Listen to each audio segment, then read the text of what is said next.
rolling computer rather than actually making good cars again. Guys, we're going to talk about the Tesla event and the new Model X and Model S revamp. But first thing, I want to get it clear. I want to make it clear. I love cars. I love how they combine technology, engineering and science, and how they change the world.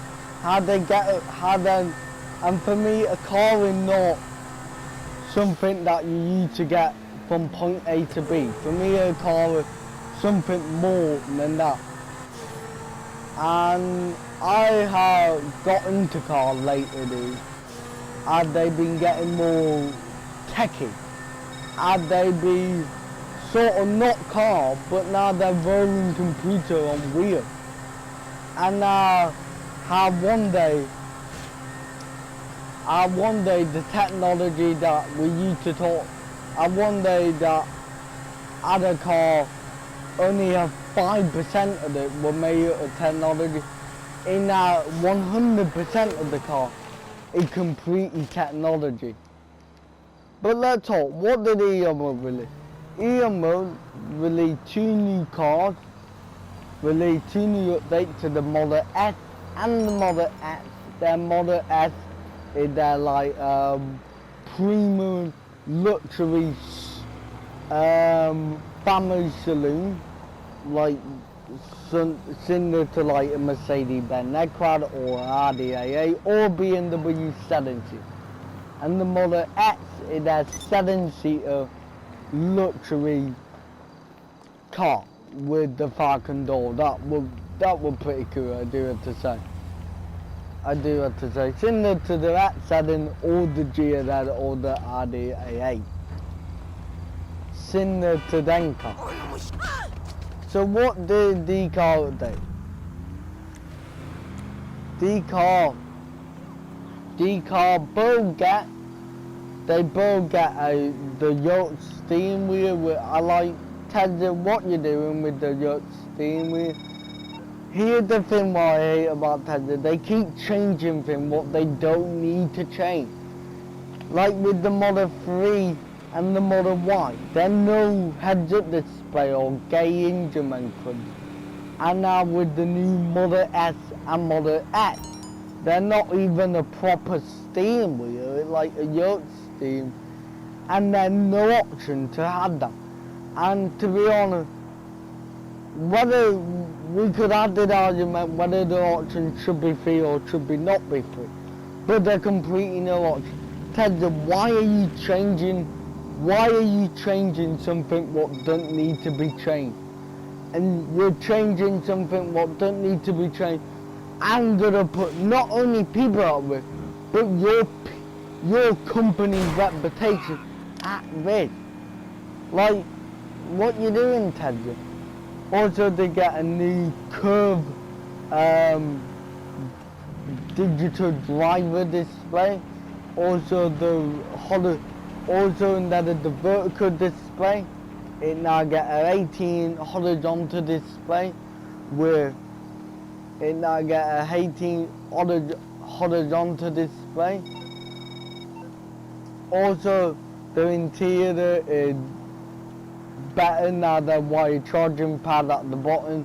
Now they're cup holders, and now you get heated and cool seat. You also get heated and cool cup.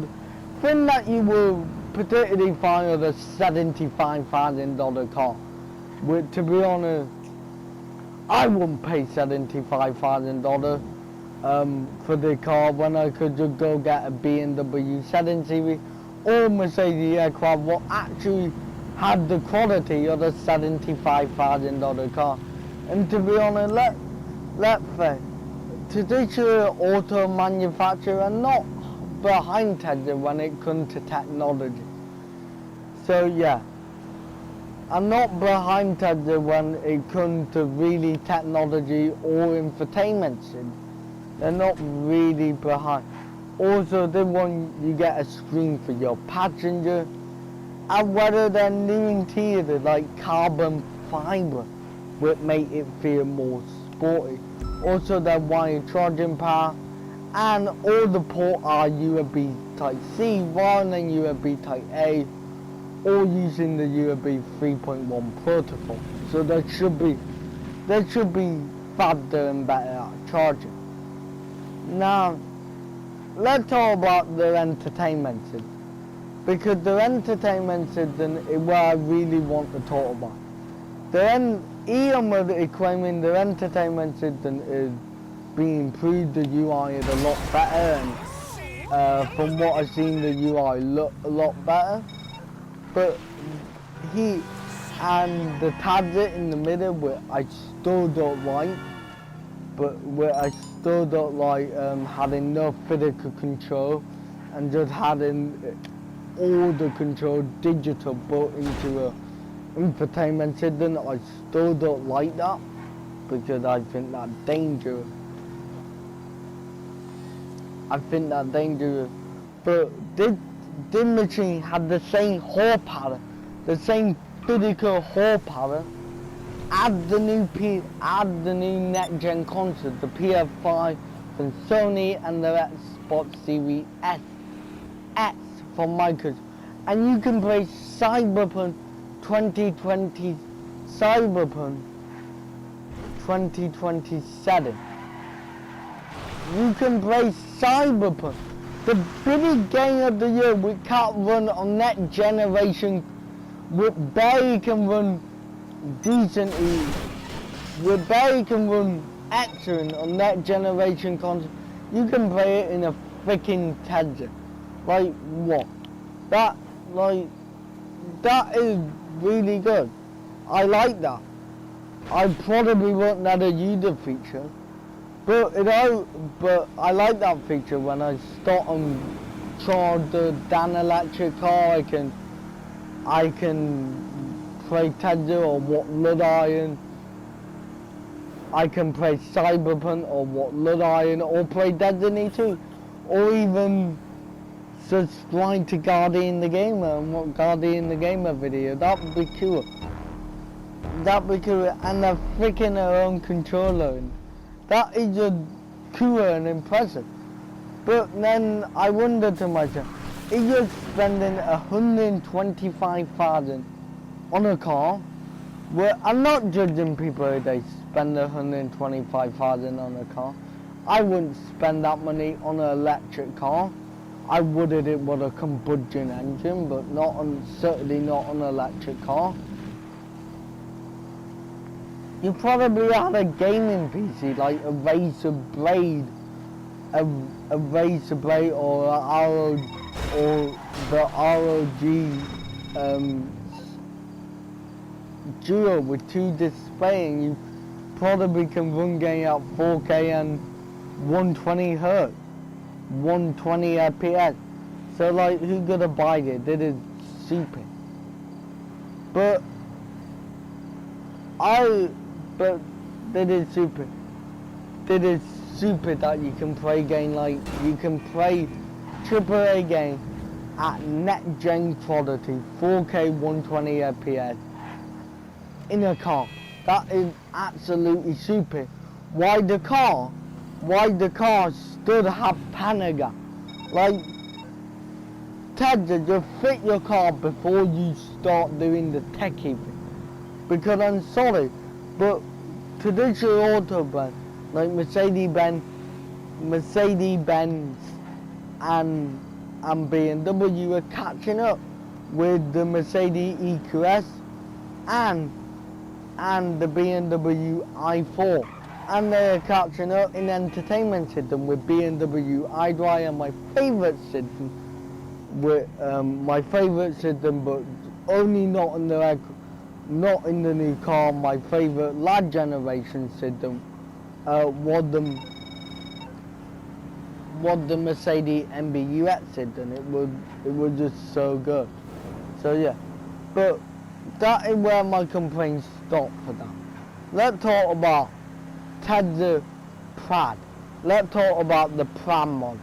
So the Plaid model had 1,000 horsepower, can do 0 to 60 in under 2 seconds, 1.99 it says. Can do 390 miles, that's really good. But like, and it had a special badge and a special animation for long control, which I do like that, really cool. But like, Tesla, you can't be trucking the random top speed, and I think they just supposed to have if you truck the random top speed up. Like, if you make the car paddle further they can, we're just making it a sort of reachable high-end price tag, like a lot of money, because to drive, because they take skill and accuracy, and they take really good to be driving.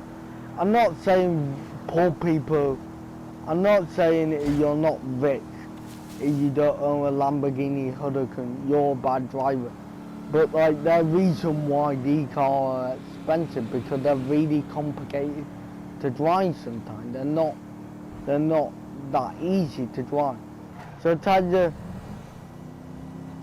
and the shared driving feature, calling it shared driving. I like that you're doing it, but calling shared driving and calling it shared driving or autopilot make people think it absolutely shared driving.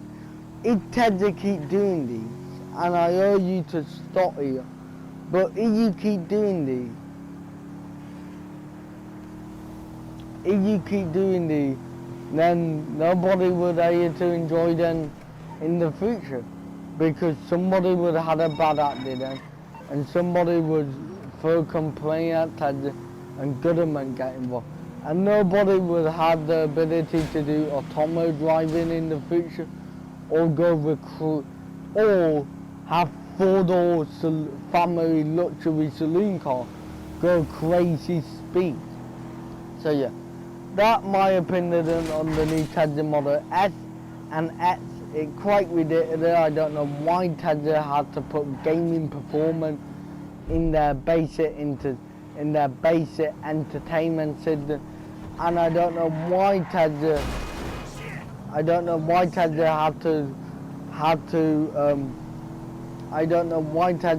to call it full self driving when it really not, because the technology is not there about level 3 full self driving, not level 5 with the top layer and the most safe and secure layer. So let me know what you think about about the new Tesla Model S and X. And Plaid Plus have been cancelled, so they're only Plaid and Plaid. So Plaid Plus have been cancelled because Tesla again were making claim that they can't do. Tesla, why don't you fit your dang car before you get your little iPhone out and start typing about thing that you're good at, about that thing that you think will get you, in the good battle, but many people haven't, because many people want, when they pay $35,000 on a car, or when they pay $60,000 on a car, 70, 80, or even $35,000 on a car, they want to feel like they're getting a $35,000 car. And they want to feel like they're getting a they want to feel like they're getting the technology what they know and trust, but also new technology. Just because your company won't focus on new automotive technology, don't mean you have to get rid of the old technology. So that's my opinion on the new Tesla Model S and Tesla Model X. Let me know what you guys think, and thanks for watching, and please tune in for more review discussion and new video on Guardian the Gamer about anything technology, gaming and STEM related topic. Bye guys, this is Guardian the Gamer, and I will see you in the next.